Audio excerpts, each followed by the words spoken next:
Now, one of the things we can also add is a way for the player to know that they've won when they've reached the end of the level. The easiest way to do this is with some sort of sprite that your main character will make contact with, and that will trigger all the things that we do at the end. So what I'm going to do is come down to the add a sprite and choose a sprite. I'm just going to go ahead and use the ball here and bring that in. Now, it's probably a little bit bigger than I want, so I'm going to decrease its size to half as big. Now, I'm also going to start coding on this. So I have my when clicked and I have my forever loop. Now, what I'm actually going to want it to do to start with is to hide. I won't want it to actually show for a good portion of the time. And then I'm going to want it to show up as kind of I reach the end. Now, I've already done some of the other tutorials on this game, so I know that the end of my game is at about when scroll X is at negative 2400. That's where the game is truly over, where you've made it through past all the obstacles. So, what I'm going to do now is I am going to throw in an if then.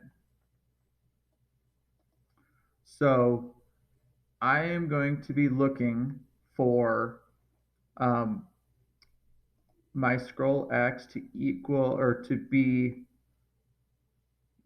less than a certain number. Because remember, it's going negative. So if I go to my variables and I pull out scroll X, drop it right there.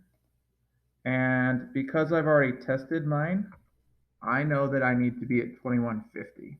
I'll show you as we get to it where I kind of helped to figure out what that number was, but it was through trial and error.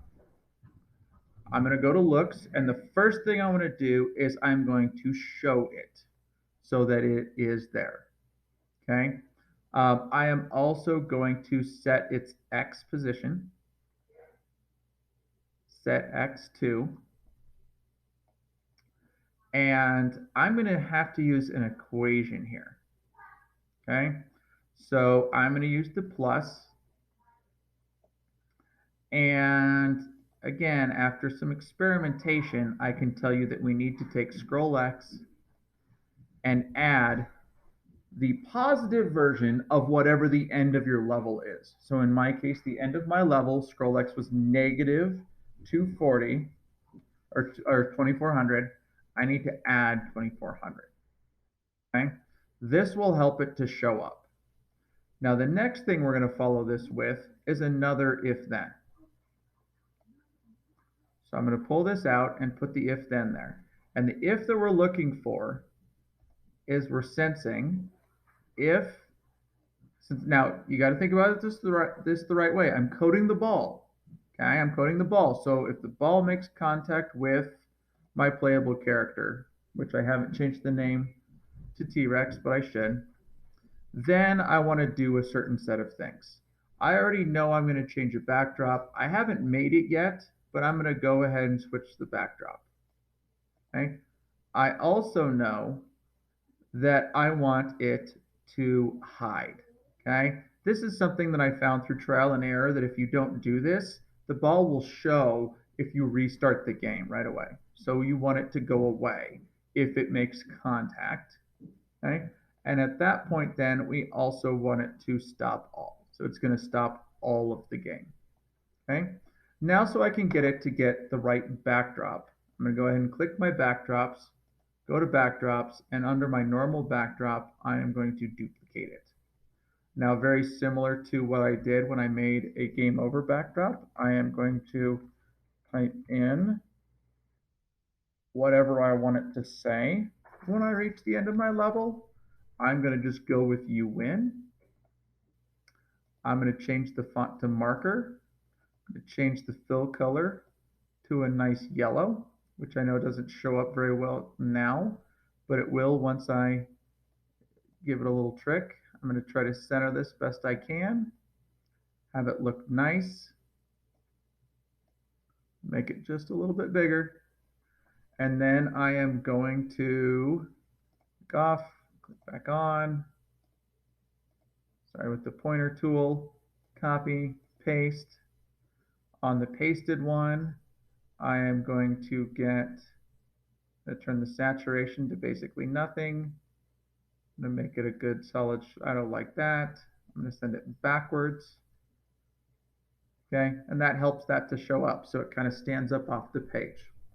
Now, I also, just like I have before, I want to name the backdrop costumes, and I'm going to call this one You Win, because then I know for sure that I've picked the right one as opposed to having numbers.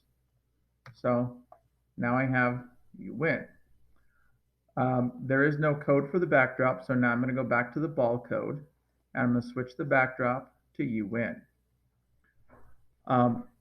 That way, I should be good to go. So I'm going to go ahead and green flag this, and as I reach the end of my level, there'll be a point in time where you can see the ball come into view right there, boom, and You Win.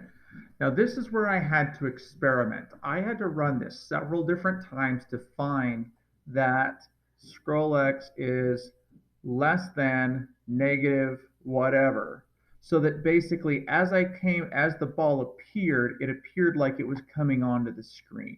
Okay, so that's definitely a number that you're going to have to mess with, as is this 2400. If you want to try it, you can try taking your end of your level and subtracting 250 pixels. That might work for you. Okay, and it's a great place to start because, like I said, I did a lot of trial and error to get this 2150 to work for me. You can go ahead and start there. But this is the way to do it. And as you can see, I've done everything I need to do so that as I go back to the beginning, I'm now ready to play with nothing else in my way.